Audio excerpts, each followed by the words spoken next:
네, 핸드아웃 확인하겠습니다. 핸드아웃 없으시면 안 계세요? 다 가지고 계세요. 오케이, 좋습니다. 우리 인사하고 시작해 보도록 하겠습니다. 여러분 안녕하세요. 안녕하세요, 여러분. 안녕하세요. 네, 저는 저희 해컬스에서 87 담당하는 표희정이라고 합니다. 지난달에 들으셨던 분들 앉아 계신지 살짝 좀 봤고요. 당연히 뭐 이번 달이 처음이신 분들이 더 많으시죠. 저는 저희 학원에서 파트 7만 담당하는 파트 7 전문 강사이고 저하고 한 달 동안 파트 7 집중적으로 공부하실 예정입니다. 오늘 뵙게 되는 첫날이니까 일단 오리엔테이션 들어가실 거고, 그리고 나서 오늘은 진단고사 있을 거거든요. 그래서 진단고사를 통해서 배워가는 것도 있으실 거고, 오늘 3중 지문에 대해서 맛보기 설명도 있을 겁니다. 지금 하는 이 오리엔테이션은 화면만 보시면 됩니다. 다른 거 보실 건 없으시고, 제가 지금 말씀드리는 공지사항에 대한 얘기는 반별 게시판에 파일로 다 업로드가 되어 있기 때문에 적으실 거는 전혀 없으세요. 오케이?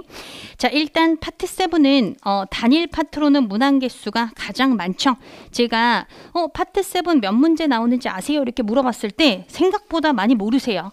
이제는 54개 나오는 건 아셔야 되겠다. 그쵸? 그래서 딱 100문제 중에서 54%를 차지하는 게 바로 이 87이다라고 보시면 되고, 단일 파트로는 문항 개수가 가장 많습니다. 그래서 저하고는 이 파트에 대해서만 집중적으로 공부한다. 이렇게 보시면 되겠고, 우리 반은 정규반은 기본적으로 대부분의 반이 2달로 구성되어 있는 반이고요. 그래서 표준 진도표가 따로 있어서 강사들은 그것에 맞춰서 수업을 진행하게 되어 있습니다. 그래서 이번 달은 홀수달이고, 홀수달은 질문 유형별 정리를 하게 되고요.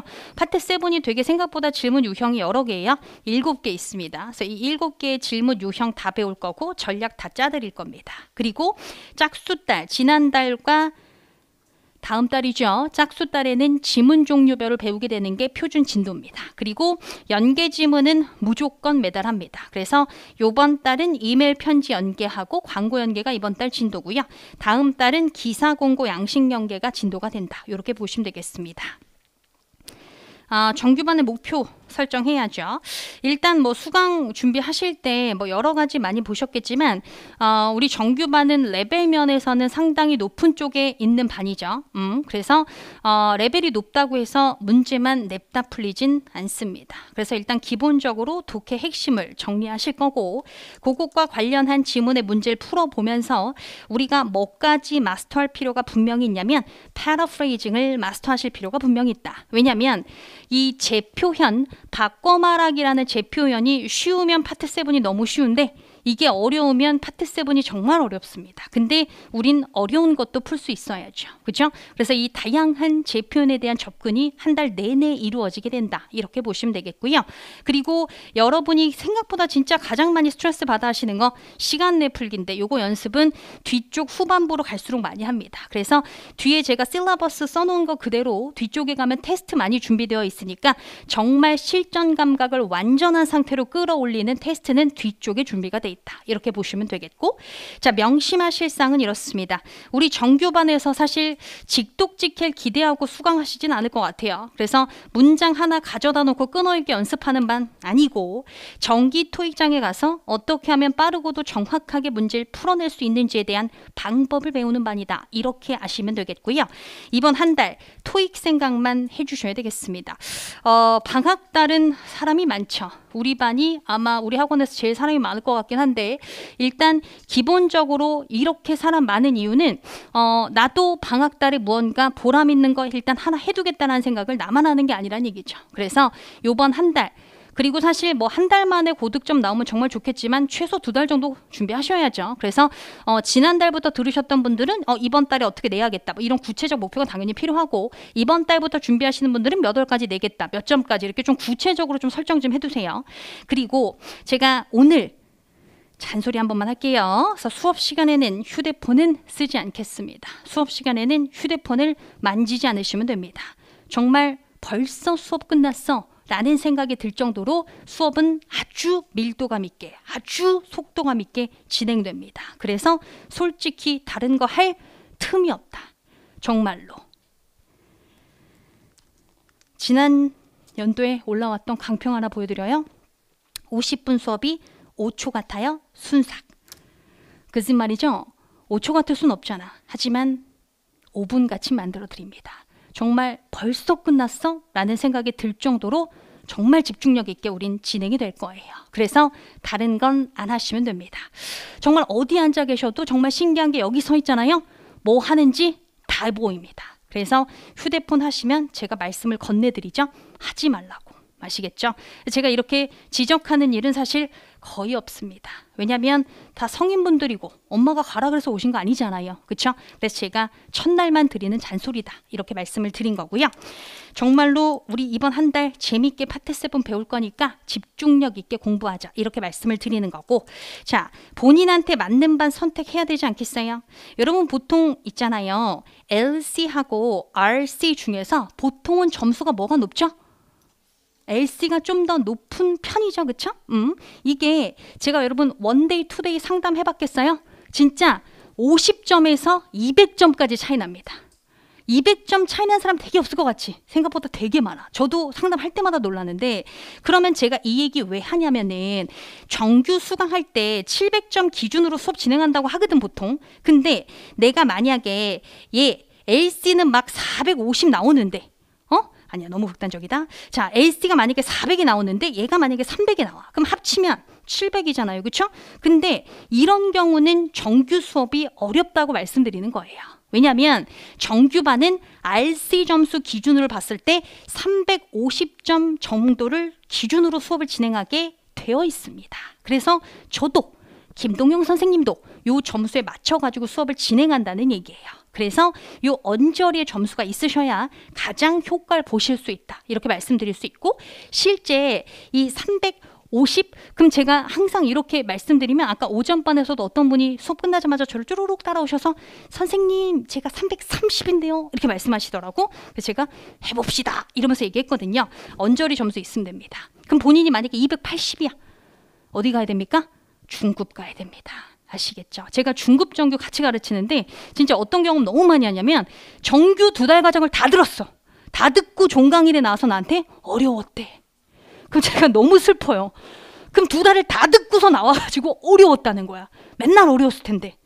그래서 어떻게 해야 되냐고 나한테 상담을 해. 그럼 제가 어떻게 할 것 같아요? 손잡고 중급 갑니다. 중급 가서 오히려 점수가 훨씬 많이 뛰었던 분이 정말 더 많으시거든. 제가 이 얘기하는 이유는 내 레벨에 맞아야 된다는 설명을 하는 겁니다. 아시겠죠? 그래서 점수는 350점을 기준으로 진행한다. 아셔야 됩니다.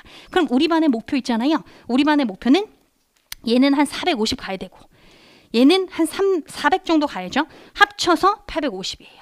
그래서 우리 반의 기본적 목표 점수가 850인데 정말 850만 나오겠냐 이거예요.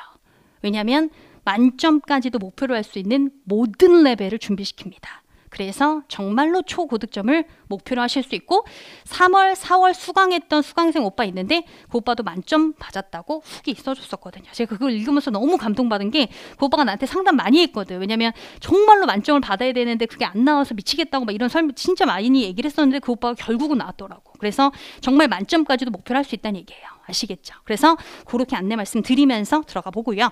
자, 파트 7에서 기본적으로 알아두셔야 될 점인데 지금 제가 색칠한 거 보이시죠? 마지막 시간에 좀 잠이 오실 수 있어서 요거 크게 같이 발음하시면서 제가 설명 들어갑니다. 같이 읽습니다. 시작!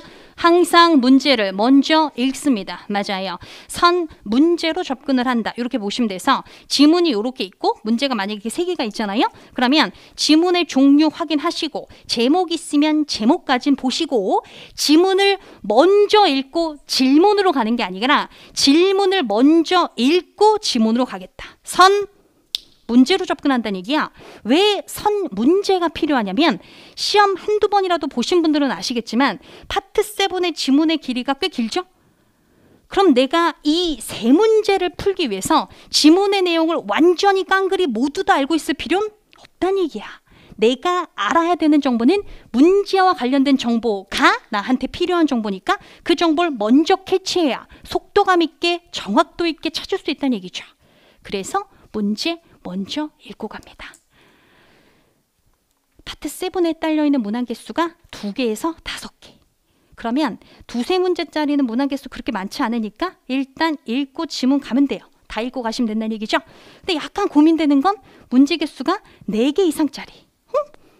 얘는 다 읽으면 까먹을 것 같은데 까먹으면 비효율적이니까 이런 문항개수 많은 건 끊어 읽을 거예요. 반씩 끊어 읽으시면 되는데 만약에 문제가 이렇게 4문제가 있지요. 그러면 몇 문제만 읽어요? 2문제만 읽어요. 2문제만 읽고 순서대로 근거가 잡힐 가능성이 높으니까 전반부 읽다 찾고 전반부 읽다 찾고 2번까지 해결 다 하시고 나서 나머지 2개 읽으시고 끊긴 그 지점 가서 다시 읽으면서 찾으시면 된다고요. 아시겠죠? 그래서 그 문항개수 많은 거는 끊어 읽으시면 된다는 얘기인데 제가 또 이런 질문 받아봤습니다. 선생님, 저는 3개도 부담스러워요. 3개도 만약에 부담스러우시면 2개가 기본 단위거든요. 그래서 2개 하나로 끊어도 괜찮아요. 아시겠죠? 그래서 편한 걸로 하시면 되겠습니다. 그래서 선 문제로 갈 거니까 기본 단위 자체가 2개 정도는 돼야 된다. 그렇게 아시면 되겠다. 자, 그리고 여러분 학원 왜 다닙니까? 당연히 스킬 배우려고 다닙니다. 저는 저희 학원에서 세븐 가르친 지 횟수 13년, 중급과 정규를 같이 가르친 지 12년, 거의 뭐 시작하자마자 중급 정규를 받았기 때문에 생각보다 저도 오래됐다고 늘 느끼는데 그 기간 동안에 제가 맨날 생각하는 건 세븐밖에 없죠. 그렇죠? 그럼 제가 연구한 거, 제가 생각하고 있는 거 다 알려드리는 건 제 역할이에요. 그것이 뭡니까? 스킬이죠. 근데 정말 스킬만 알아서 고득점 나오면 정말 좋겠지만 그런 기적은 존재하지 않아요. 왜 여러분이 시험 끝나고 나서 세븐이 제일 어려웠다고 느끼고 왜 세븐을 실제 가장 많이 틀리냐면 독해력과 어휘력이 누구라도 늘기가 가장 어렵기 때문입니다. 그러면 본인이 독해력과 어휘력 향상에 집중하지 못한다면 고득점은 나오지 않아요. 그래서 스킬적인 요소와 독해력, 어휘력이 같이 늘어줘야 단기간에 고득점이 나온다는 점. 근데 독해력과 어휘력이 어디 금방 생기겠습니까? 정말로 시간 투자 많이 하셔야 됩니다. 아시겠죠? 그래서 제가 그럼 당연히 알려드리지 않겠어요? 어떻게 해야 독해력과 어휘력이 느는지 어떻게 해야 되냐면 리뷰에 시간 투자 많이 들어가야 됩니다. 그래서 리뷰하는 것도 어떻게 해야 되는지 자세히 알려줘야죠. 그래서 1번에서 8번까지 어떻게 리뷰해야 되는지 다 써놨고 이 파일 자체가 반별 게시판에 있다고 말씀드렸을 뿐만 아니라 여러분 부교재 맨 앞 페이지에 들어가 있어요. 안 보셔도 돼요. 있다고요. 부교재 맨 앞 페이지에 넣어놓은 이유는 리뷰할 때 보시라고 참고하시면서 보시라고 거기 인쇄되어 있는 거죠. 왜? 초반엔 그거 자주 봐야 돼. 순서 까먹으니까. 그거 외우고 계실 필요는 없으니까. 그쵸? 그래서 부교재 맨 앞 페이지에 인쇄되어 들어가 있고요. 그리고 여러분 집에 가셔서 반별 게시판 가시면 이렇게 제가 리뷰하는 방법 예시라는 글을 올려놨습니다. 이거는 정말로 리뷰가 된 지문을 제가 사진을 찍어서 이와 같이 리뷰해야 된다는 샘플을 올려놓은 거죠. 근데 제가 이 파일을 만든 이유는 진짜 단순해요. 여러분 이해하기 쉬우시라고. 그래서 이 파일을 꼭 받아서 어떻게 형광펜 리뷰하는지 그리고 왜 형광펜 리뷰를 해야 하는지 다 적어놨으니까 그거대로 꼭 리뷰를 실시합니다. 그리고 여기서 정말 중요한 거 하나, 제가 형광펜 리뷰를 뭐 기본적으로 다 얘기하시죠, 세븐 선생님들. 근데 중요한 건 뭐냐면 형광펜 리뷰에서 끝나는 경우가 너무 많아. 그리고 리뷰 다 했다고 생각해. 그리고 이제 너무 색깔이 휘황찬란하니까 어때요? 마음 뿌듯하지? 나였어. 이런 느낌 들거든? 근데 거기서 끝나면 안 돼. 어디까지 연결돼야 돼? 해석, 연습까지 해야 독해력과 어휘력은 늡니다. 형광펜 리뷰의 색칠하는 단계에서 끝나면 절대 안 돼요. 너무 중요합니다. 그래서 강조 드리는 거고 하루에 파트 7 몇 시간을 사실 공부를 하셔야 되냐면 3시간은 공부하셔야 돼. 진짜로. 3시간은 공부하셔야 돼. 그러면 이렇게 생각 들 수 있어. 오늘 수업 시간에 표쌤하고 1시간 했으니까 나머지 2시간? 이런 생각 아니고 저하고 공부하는 시간 외에 3시간은 확보가 돼야 과제를 다는 못하지만 꽤 할 수 있다. 그리고 정말 그럼 3시간이 어떻게 나오냐. 아니 파트 7만 공부하라는 거 아니잖아. LC도 하고 5, 6도 하셔야 되는데 그럼 뭐를 줄여야 되겠어요? 잠을 무조건 줄여야지. 잠을 애기처럼 막 7시간 자면서 과제할 수 있다? 그건 욕심이에요. 그러니까 정말로 마음을 다잡고 잠을 줄이면서 과제는 이행이 되어야 한다. 아시겠죠? 굉장히 중요한 부분입니다. 그래서 그렇게 말씀을 드리고 자 그리고 수업 관련 공지사항 말씀을 드리면 우리 수업 시간에 해커스 토익 RC 그 파란색 교재 있죠? 그거 하고 부교재 하고 같이 사용을 하는데 저희 주교재가 뭐 제 입장에서 제 눈빛에서는 그 파트 7이 뭐 이론이 그렇게 거의 없습니다. 그래서 이론은 제가 부교재에 넣어놨어요. 제 이론을. 그래서 부교재가 맨날 필요한 건 이론 정리가 거기서 되기 때문이고 주교재는 쓰는 날이 있습니다. 그래서 쓰는 날은 제가 거기에 다 써놨지요. 무슨 요일 언제 필요한지 다 써놨고 가장 빠르게는 제가 언제 쓴다고 했어요? 요일 좀 얘기해보고요. 가장 빠르게는 언제 씁니까?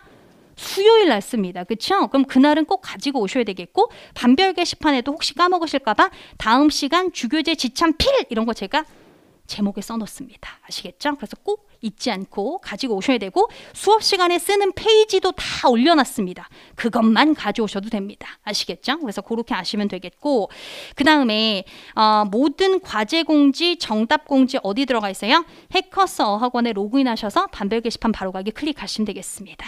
그래서 거기 다 적혀져 있고 부교재는 일별관 여기죠. 여기 지하 1층 교재 판매처에서 팝니다. 그래서 오늘 많이 사오셨네요. 그렇죠? 대기를 좀 많이 하셨을 것 같기는 한데 오늘 사셔서 내일부터 꼭 들고 오셔야 되겠다. 아시겠죠? 그리고 핸드아웃이 배부가 되는 날은 제가 크게 별표로 써놨는데 그쵸? 그 별표로 써놓은 거는 여러분들이 좋아하시는 고득점 자료하고 재편 자료 나가는 날이니까 혹시 빠지시게 되면은 꼭 신청해서 무조건 받아갑니다. 아시겠죠? 그래서 신청만 하면 제가 가지고 올 거니까 드릴 거예요. 당연히. 그래서 꼭 신청해서 받아가시는 거 잊지 않으셔야 됩니다. 그래서 게시판에 신청을 하시면 되겠고 이번 달 저하고 한 달 동안 파트 7에 미쳐보자. 사실 즐겨보자가 제 목표입니다. 그리고 사실 세븐에 대한 어떤 막연한 두려움 그리고 그 세븐을 딱 지문을 봤을 때 그 연필을 던지고 싶은 욕구 그런 거 제가 잘 알거든요. 근데 정말 저하고 공부하시면서 뭐라고 느끼실 거냐면 세븐이 이토록 재밌구나. 세븐이 푸는 맛이 이렇게 있는 파트였구나 라는 걸 느끼시게 제가 할 겁니다. 단 중요한 건 학원에 나와야죠. 그리고 과제를 해야 됩니다. 그래야 우리가 시너지 효과를 낼 수 있다. 이렇게 말씀드리면서 우리는 뒤로 살짝 넘겨봅니다.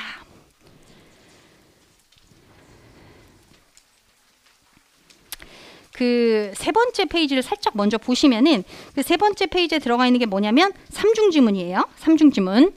여러분 우리는 공부라는 건 순서가 있어서 제가 연계지문에 대해서 오리엔테이션을 드리는 날이 올 건데요. 오늘은 연계지문에 대해서 제가 맛보기 설명을 합니다. 맛보기 설명을 오늘 드리는 이유는 과제 부분에 이미 연계지문이 몇 개 조금씩 들어가 있기 때문에 어떤 원리로 얘가 나오게 됐는지를 오늘 살짝 설명을 드리는 날이다. 그러면 얘는 이중지문이죠. 이중지문. 두 개의 지문이 한 개 세트로 나오는 이 이중지문은 연계는 항상 5문제가 딸려져 나오고요. 얘가 2세트 나와서 10문제가 출제가 돼요. 맞죠? 근데 얘가 왜 두 지문을 한 개 세트로 부담스럽게 묶어놨냐면 두 지문의 정보가 다 있어야 정답이 도출되는 연계형 문제가 반드시 출제되기 때문입니다. 그래서 이중지문은 1+2문제가 반드시 출제가 되고요. 그러면 삼중지문은 지문이 이렇게 3개니까 사실은 어떤 가능성을 염두에 둘 수 있냐면 1+2+3문제 낼 수 있죠. 당연히 낼 수 있는데 진짜 ETS가 고마운 건 이 문제 내지 않아요. 내가 진짜 ETS한테 고마운 거 진짜 딱 한 개 이거예요. 근데 이거는 실제 제가 가르칠 때마다 고맙다고 느껴요. 1, 2, 3 안 내는 게 어딥니까? 자 그러면 ETS는 2개 지문 연결하는 문제는 늘 낸다는 얘기거든요. 그러면 경우의 수 얘기해 보시죠. 뭐가 가능합니까? 뭐가 가능해요? 1, 2, 2, 3, 1, 3 이렇게 가능하죠. 그럼 이 세 가지 경우의 수 중에서 5문제 중에 반드시 죽어도 몇 문제는 출제가 되냐면 예를 들어서 이래요. 얘가 만약에 1번 지문에서 근거가 잡혔고 얘가 만약에 1+2였고 얘가 만약에 2번 지문에서 근거가 잡혔으면 나머지 2문제 중에 최소 1문제는 3번 지문이 연결되는 문제가 있어야 얘가 세트로 나오는 존재 이유가 되기 때문에 겹치지 않는 성격의 연계형 문제가 반드시 몇 개 나와요? 2개 나옵니다. 그러면 삼중지문이 항상 3세트가 나온단 말이죠. 그러면 3세트, 그럼 세트마다 2개가 나오니까 삼중지문에만 연결 문제가 무조건 6개가 들어가 있다. 잘 맞춰야 되겠죠. 아시겠죠? 그것을 염두에 두고 문제를 푸실 수 있게 미리 말씀드린 겁니다. 지금 푸실 건데 1번에서 11번까지 푸시면 되겠고 앞쪽에 조금 난이도가 괜찮은 지문도 있기 때문에 시간은 약간 타이트하게 갈 겁니다. 8분 30초 들어갑니다. 집중해서 푸시고 8분 30초 드릴 겁니다. 갑니다. 뿅.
네, 9분까지는 드렸어요. 같이 한번 가볼게요.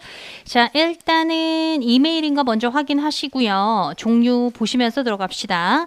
모든 부서 사람들한테 썼는데 토마스 마틴슨이 썼어요. 근데 제목이 Annual Ball A-Thon이니까 연례 뭔가 행사 얘기를 하는구나 라는 거 일단 아실 수 있고요. 그 밑에 내려가셔서 1번 문제가 What about? 뭐에 관한 거니? 라고 얘기하고 있으니까 일단 이 행사에 관한 거이긴 한데 이 행사가 어떤 성격인지를 좀 보셔야 정답 연결되셨고 2번, 3번 모두 다 이 행사 관련 문제입니다. 그럼 첫 단락에 뭐라고 시작이 되냐면 10번째 이 Annual Corporate Ball A-Thon이라는 행사가 다음 주 토요일 날 있는데 하면서 이것이 좋은 기회가 우리한테 될 거다. To get together. 모여서 have some fun. 즐길 수 있다고 얘기하죠. 근데 while 동시에 뭐를 도우면서 라고 부연 설명이 들어가냐면 여러분 cause라는 표현이 뭐 야기시키다 내지는 원인이라고 제일 많이 아실 만한 표현인데요. 얘가 무슨 의미도 있냐면 대의라는 뜻이 있어요. 대의라는 뜻이 있기 때문에 worthy cause라는 표현이 원래 잘 붙어 다니는 표현인데 아주 뜻깊은 일이라고 생각하시면 되거든요. 그러면 아주 뜻깊은 일을 도우면서 이렇게 가시면 돼요. 됐어요? 그러면 이게 즐기기 위한 행사이기도 하지만 되게 뜻깊은 일도 되는구나라는 거 아실 수 있고 이것을 한마디로 어떤 행사라고 정의해주냐면 fundraiser이라고 정의해주고 있죠. 그럼 fundraiser가 무슨 뜻? 기금 조성 행사. 그러면 이 기금 조성 행사가 누구한테 도움이 될 거냐면 고아원에 계신 분들 그리고 쉼터에 계신 분들한테 도움이 된다. 그러면 이 행사는 펀드레이징 이벤트구나 라는 거 아실 수 있어서 바로 밑에 쭉 끌어당겨서 펀드레이징 이벤트와 관련해서 자세한 정보를 주는 거다. 정답 몇 번 가신다? 정답 C번이죠. 우리가 세부사항이라고 했을 때 여러분들이 제일 많이 아시는 그 표현 details라는 표현을 뭐라고도 들어갈 수 있다? particulars라는 표현으로 들어가면서 얘가 명사로도 쓰일 수 있습니다. 자, 그러면서 이 행사에 대해서 이제 뭐라고 자세한 정보가 들어가게 되냐면요. 너 있잖아. 뭐에 대해선 걱정하지 마 라고 얘기하냐면 볼링 스킬은 걱정하지 말래. 그러니까 뭔가 볼링 치는 느낌이긴 해요. 그렇죠? 근데 볼링 스킬 자체가 중요한 게 아니라 what matters. 정말 중요한 건 뭐냐면 얼마만큼의 돈을 우리가 모을 수 있는지가 핵심이다. 그러니까 굉장히 펀드레이징에 초점 맞춰진 행사구나 라는 거 아실 수 있고 자, 그 다음 문장 정말 중요한 건 무슨 뜻인지 한번 생각해 보세요. 그 등록한 각각의 직원들이 뭐를 받게 될 거냐면 플라주 시트를 받게 된다. 자, 플라주라는 단어가 무슨 뜻이냐면 지지나 후원의 약속, 뭐 서약 이런 뜻으로 쓰일 수 있는 표현이거든요. 지지나 후원의 약속, 뭐 서약 이런 의미로 쓰일 수 있는 표현이다 보니까 그 지지나 후원을 위한 약속을 위한 어떤 시트 종이를 직원들한테 나눠주게 될 거다. 그쵸? 그러면 거기에다가 문제가 안 끝났죠. 직원들이 그 지지나 후원의 약속을 받아서 리스팅 적어 넣거나 아니면 그 개인으로부터 직접적 기부라도 받아야 된다. 이런 얘기거든요. 그러면 사실 이 문장을 정확하게 이해하신 분들은 직원들이 이 행사 좋아하겠어요? 너무 부담스럽지? 직원들한테 뭐 준다는 얘기예요. 플래저 시트를 주면서 거기다가 직원들이 어떤 후원에 대한 약속을 받거나 만약에 후원에 대한 약속을 못 받으면 직접적 기부라도 받으라는 얘기죠. 되게 부담스러울 거 아닙니까? 그래서 그 다음 문장이 자연스럽게 연결되는 게 그래서 우리가 상품권을 수여하겠다. 근데 누구한테 상품권을 수여하냐면 가장 많은 돈을 번 3명의 직원한테 상품권을 수여하겠다. 그러니까 그 노력을 치하하겠다는 얘기죠. 맞아요. 열심히 하라는 뜻일 것 같고 그래 놓고 우리가 번 그 기금 조성한 돈을 가지고는 이런 도움이 필요하신 분들을 위해서 뭐 음식이나 옷 같은 것을 구매하는 데 쓰겠다까지가 얘기가 들어가잖아요. 그렇죠? 그러면 그 밑에 내려가셔서 2번 가시면 여러분 여기 참여한 사람한테 음식 제공하는 거 아니고요. orphanage에 계신 분들이나 이런 분들을 위해서 음식 사는 거니까 C 가시면 안 되지. 근데 여기서 2번이 오답률이 정말 높은데 가장 많은 오답률을 보이는 게 바로 몇 번이에요? D번이에요. 근데 여기서 잘 보셔야 돼.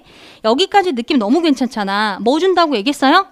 상품권 준다고 얘기했죠? 근데 언제나 보기는 끝까지 꼼꼼이야. 여러분 beneficial이 무슨 뜻이죠? 무슨 뜻이에요? 수혜자죠. 여러분 이 행사의 수혜자 누군지 얘기하세요. 이 행사 수혜자 누구죠? 고아원에 계신 분들이 수혜자잖아. 고아원에 계신 분들한테 상품권 주는 거 아니고 노력해준 직원한테 주는 거죠. 그러니까 D는 오답이다. 자, 그럼 정답 잘 가셨습니까? 제가 C는 아니라고 설명 이미 드렸고 정답 같이 불러보시죠. 정답 몇 번 갑니까? 정답 B번이죠. 여기서 정말 중요한 동사 뭐 있습니까? recognize 있죠. 이 동사 모르시면 오늘 죽어도 꼭 외워야 되는 한 단어가 있다면 이 단어가 되겠습니다. 이 단어는 알아보다, 인식하다라는 뜻만 있지 않고요. 인정하다라고 정말로 많이 쓰입니다. 인정하다. 그러면 제일 많은 돈을 번 3명의 직원한테 상품권을 주는 거는 그 특정 개인을 인정해주는 행위가 맞습니까? 너무 맞지요. 그러니까 정답 몇 번 가야 돼요? B번 가는 거고 토익 파트 7은 1위 했다, 뭐로 뽑혔다, 상 탔다 이런 얘기가 굉장히 많이 들어가기 때문에 recognize는 정말로 재편이 잘 됩니다. 왜? 다 인정해주는 행위이기 때문에. 아시겠죠? 그래서 꼭 기억을 해주셔야 되고 얘의 재표현, 동의어도 나온 적이 있었던 단어가 뭐가 있냐면 acknowledge라는 단어가 있죠. acknowledge도 무슨 뜻이에요? 인정하다.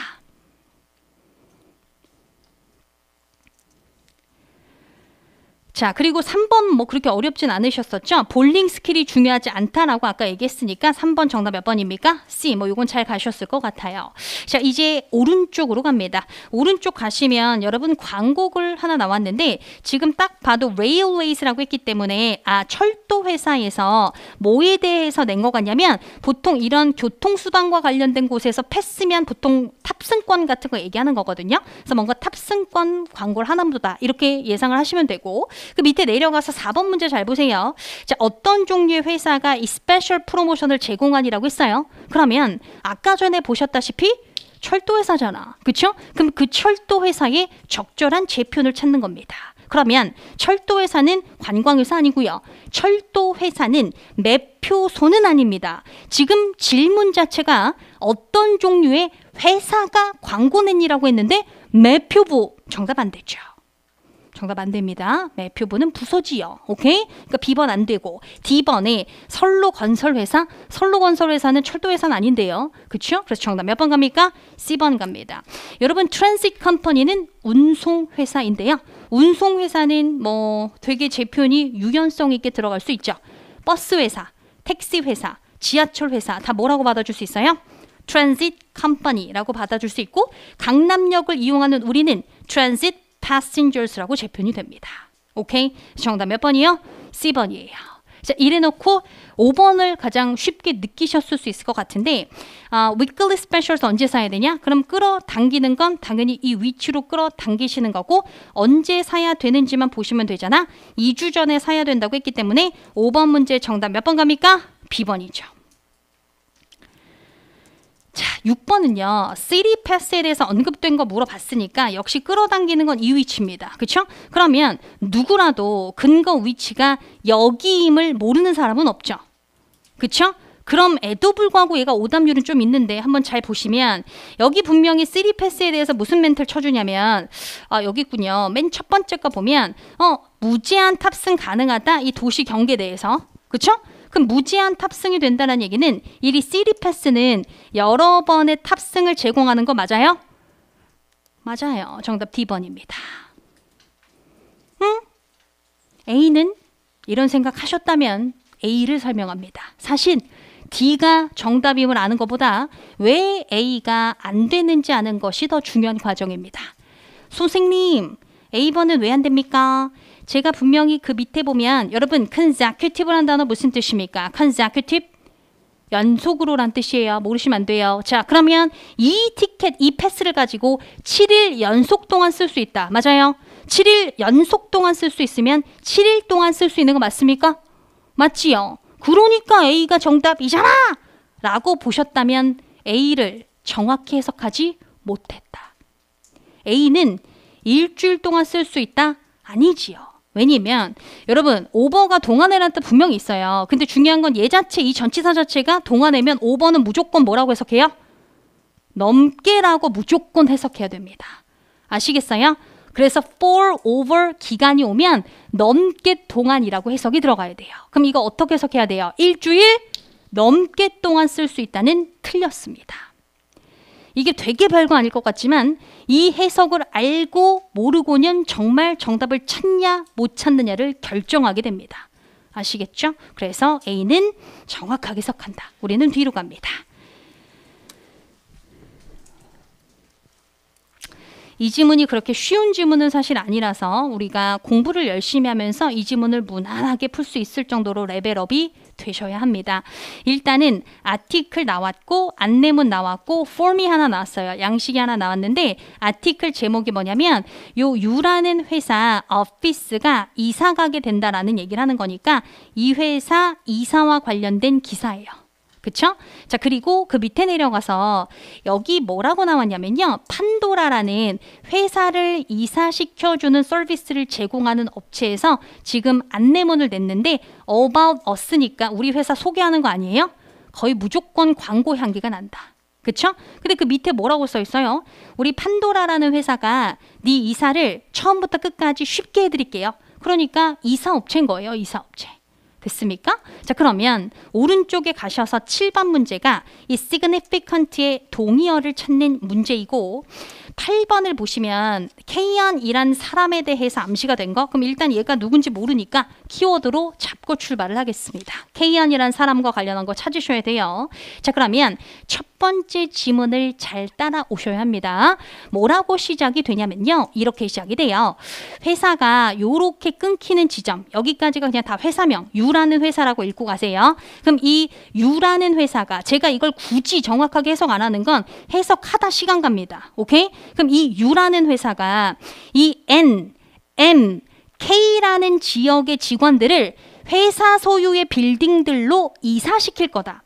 제가 이것도 왜 앞자만 따서 읽었냐면 발음하다 시간 갑니다. 아시겠어요? 은근히 파트 7 읽을 때 발음하다 시간 가거든. 그러니까 앞자만 따서 들어간다고. 아시겠어요? 그러면 이 세 개 지역에 있는 직원들을 회사 소유의 빌딩들로 이사시킬 거예요. 그럼 여기서 궁금하지요? 왜일까? 자, 거기 뭐라고 얘기하냐면 이 오피스에 높은 빌리는데 드는 높은 비용, 임대하는 거, 빌리는데 드는 높은 비용이 이 회사로 하여금 짓도록 하는 결정을 하겠다.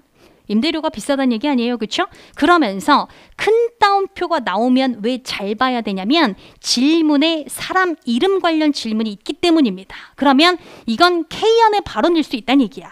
오케이? 그러면서 뭐라고 얘기가 들어가냐면 우리가 10년 동안 임대하고 나서 뭘 알게 됐냐면 소유하는 것이 상당한 절약을 낳을 수 있겠구나라는 걸 알게 됐다. 이렇게 얘기하죠. 자, significant는 토익이 아주 기본 어휘죠. 상당한이란 뜻입니다. 그러면 상당한 절약을 낳을 수 있다는 걸 알게 됐다? 그럼 오른쪽에 랄랄라 가셔서 상당한과 비슷한 뉘앙스라도 찾아줘야 되는데 부드러운, 표시 지시하는, 보통의 아니죠? 그러면 상당한 절약은 눈에 띄는 절약과 가장 유사하니까 정답 몇 번 가시면 되겠어요? D번이죠. 그래서 노터블은 사실 눈에 띄는 이란 뜻도 있고 유명한 이란 뜻도 있는데 여기선 눈에 띄는 이라고 보시는 게 맞고요. 이건 동의어는 아니죠. 근데 동의어 문제는 유의어가 정답인 적은 정말로 많습니다. 그래서 정답은 David. 자, 그러면서 이렇게 얘기가 이어져요. K안이라는 사람이 이 인터뷰 한 거거든요. 그런데 이 사람 누구냐면 이 U라는 회사의 관리자예요. 그러면서 이 여자가 또 뭐라고 얘기를 한 것 같냐면 N이라는 지역의 시설물의 건설이 1년 전에 시작됐는데 건설 끝났다. 그러면 N이라는 지역에 있는 시설물은 1년여 만에 건설이 됐다는 얘기죠. 그래서 8월쯤에는 직원들이 이사 갈 것 같다. 근데 여기서 여러분 있잖아요. 아까 전에 분명히 3개의 지역 얘기했지요. 근데 여기서 N이라는 시설물만 건설이 완료됐다는 건 굉장히 눈에 띕니다. 일단 기억하고 가야죠. 눈에 띄니까. 눈에 띄는 건 ETS가 근걸 잘 삼거든. 자, 그래 놓고 밑에 내려가셔서 둘째 단락 보시면 M과 K라는 이 2개의 지역 있죠? 이 2개의 지역의 2개의 시설물의 건설은 2월에 시작이 되었고, 자, 2월이라는 건 기준점이 여기 7월이거든요. 그럼 몇 달 전에 시작됐습니까? 5개월 전에 시작이 된 거죠. 5개월 전에 건설이 시작이 됐고 몇 달 후에 wrap-up, 마무리될 거다. 그럼 3개 중에 N이란 지역의 시설물만 1년 만에 건설 완료됐고 2개는 아직 짓고 있구나. 그러면서 이 회사 측에서 뭐라고 했냐면 모든 직원들이 at the latest, 늦어도 12월까지는 새 빌딩으로 다 이사 갈 거다라고 얘기했어요. 하고 아티클은 마무리가 됐어요. 자, 그러면 K한 얘기 여기서 끝났다면 8번을 랄랄라 갑니다. 그러면 보기를 쭉쭉 보다가 사실은 A, B, C는 알 수가 없다고 보는 게 맞아요. 그럼 에도 불구하고 여러분들이 제일 많이 가시는 C는 왜 안 되는지 보겠습니다. 자, 10년 가지고 만든 게 분명해 보이는 이 보기는 분명히 아까 전에 몇 년 렌털 했다고 얘기했죠? 10년 렌트를 하고 나서 짓는 게 낫겠다라고 판단했다고 했잖아. 그렇죠? 그러면 이 회사가 렌트를 한 지는 분명히 10년은 됐는데 이 직원이 10년 동안 일했는지는 알 수가 없지. 그러니까 약간 여러분 낚고 싶어서 만든 보기다. 하지만 낚이면 안 됩니다. 그럼 정답 어디 있습니까? 정답 어디 있어요? D번인데 여러분 이 K안이라는 사람도 이 회사 입장에서 누구예요? 직원이죠. 그럼 이 사람은 늦어도 12월까지는 새 오피스 옮겨갈까요? 당연히요. 그래서 정답 몇 번입니까? D번이에요. 이래놓고 9번은 어떻게 푸는 게 빠르냐면요. 판도라라는 회사가 어떤 서비스를 제공하냐잖아요. 근데 보기가 워낙 짤막하게 있기 때문에 보기 좀 보고 있는지 찾을 겁니다.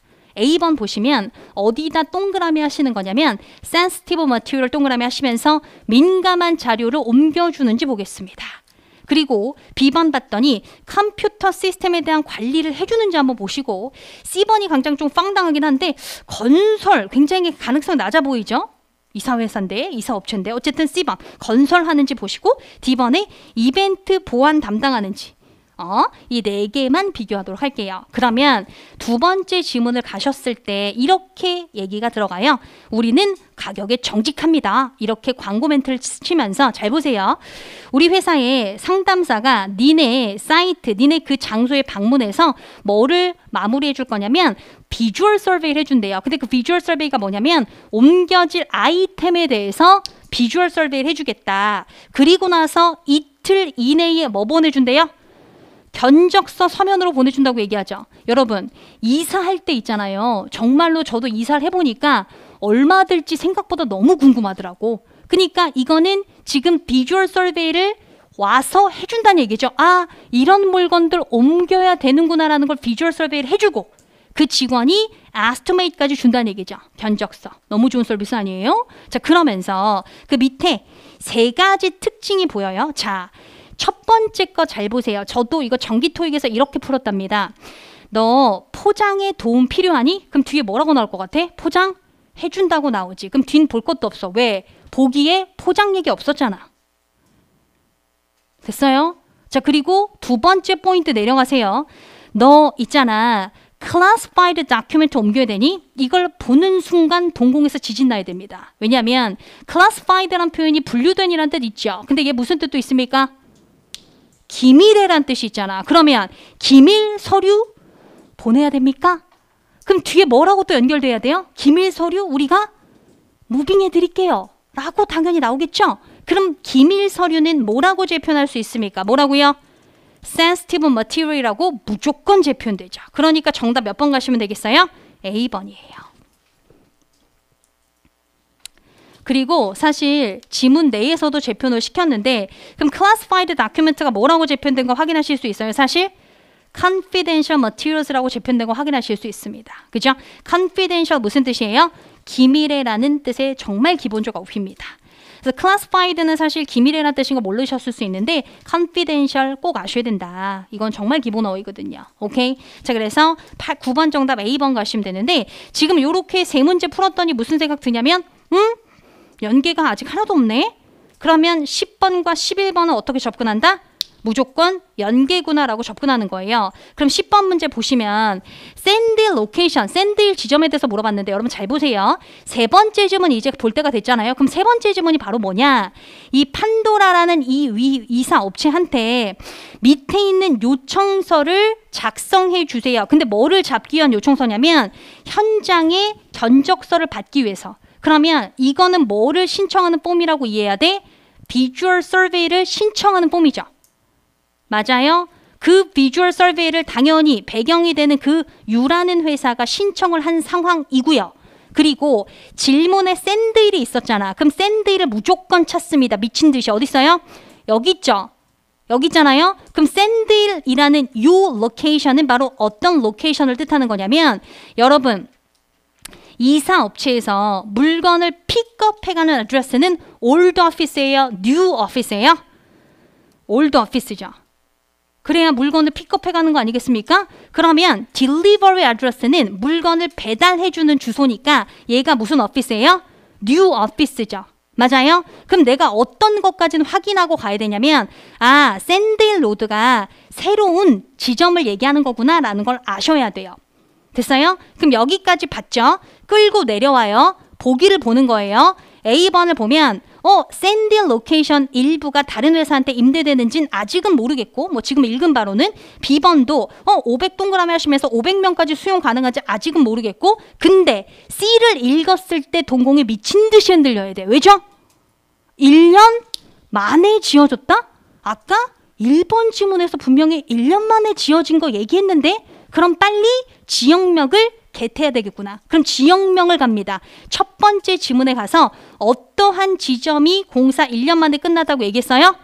N이라는 이 지역의 시설물이 1년 만에 공사 끝났다고 했는데 바로 눈알 오른쪽으로 돌려요.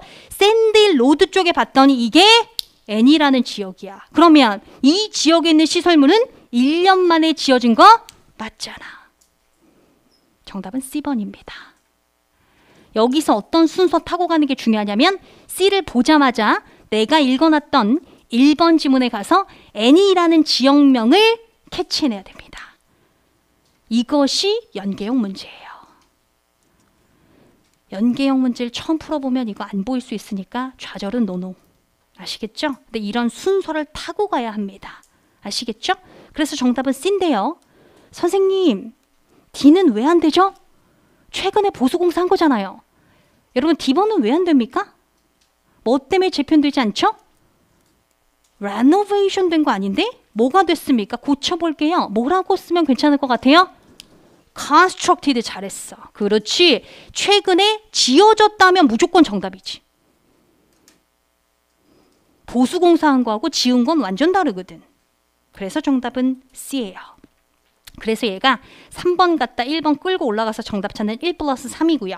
11번 가시면 7월 10일 날 무슨 일 있을까? 그럼 여러분 얘는 2번 지문 연결되는 문제 한 개 있어야 되죠? 근데 문제 위치상 1 플러스 2일 가능성은 굉장히 낮아져요. 문제 위치상. 그래서 2 플러스 3일 가능성은 굉장히 높겠고요.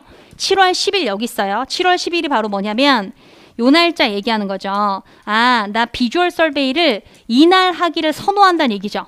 7월 10일 날 와서 비주얼 설베이 해주세요. 이런 얘기잖아요. 그럼 밑에 내려가서 이걸 읽고 보기 B를 보세요. 보기 B를 보면 판도라 회사 직원이 방문할 거다. 근데 여기서 이글레인을 보는 순간 뭐 해야 되겠어요? 세 번째 지문 올라가야지. 세 번째 지문에 쭉 올라가서 이글레인 여기 있죠. 이글레인이 바로 뭐예요? 픽업 애드레스죠. 그러면 비주얼 설베이는 어디 가서 하게 되는 게 맞아요? 올드 오피스 가서 하는 게 맞잖아. 그러면 이글레인에 당연히 판도라 회사 직원이 가서 비주얼 설베이 할 가능성 너무 높지. 왜? 이날 신청했으니까. 그럼 얘는 무슨 문제? 2 플러스 3이죠. 왜냐면 비주얼 설베이가 올드 오피스 가서 보고 나서 해주는 거다라는 건 2번 지문에 설명이 돼 있고 이글레인이 올드 오피스라는 건 세 번째 지문에 밖에 없기 때문에 얘는 그래서 2 플러스 3이 되는 겁니다. 아시겠죠? 그러면 너무 또 열심히 잘 하시는 느낌 왔으니까 제가 C번까지 갈 거예요. 선생님 C는 왜 안 됩니까? 여기 분명히 W라는 애가 U라는 회사 직원이니까 이 사람이 그러면은 에스티메이트 받지 않겠어요? 이 회사 관계자인데 에스티메이트 받을 가능성이 굉장히 높지. 근데 에스티메이트 받게 되는 날짜 얘기해 볼게요. 7월 며칠입니까? 7월 10일. 정확해. 왜? 아까 며칠 걸린다고 했죠? 이틀 걸린다고 했잖아. 이틀 이내에 에스티메이트 준다고 얘기했잖아. 그럼 7월 10일 날 방문하면 12일 이내에 줄 가능성이 높은 거지 10일 날 주진 않을 거다. 그러니까 C는 틀렸어요. 오늘 여기까지예요. 오늘 제 설명이 도대체가 이해가 가지 않는다라고 하면 어렵다는 얘기예요. 어렵다면 반드시 레벨을 잠깐만 낮추셔서 더 기본기를 채워서 오셔야 되겠고요. 오늘 11문제 푸셨어요. 기준 개수는 제가 정말 넉넉히 6개 이상 맞히시는 거 말씀드립니다. 6개 이상 맞히셨어야 저거 한 달 들으셨을 때 조금 더 따라가실 수 있다. 사실 7개가 기준인데 6개까지 낮춘 거니까 6개 맞히신 분들은 정말 열심히 하셔야 되겠습니다. 뒤에 아주 소중한 재편 자료까지 있고 요 빈칸은 반별 게시판 올라가 있으니까 확인하시면 되겠고 진도는 내일부터 나가거든요. 그러니까 내일은 부교재 꼭 들고 오셔야 되겠습니다. 오늘 여기까지 들어갑니다. 여러분 수고하셨습니다.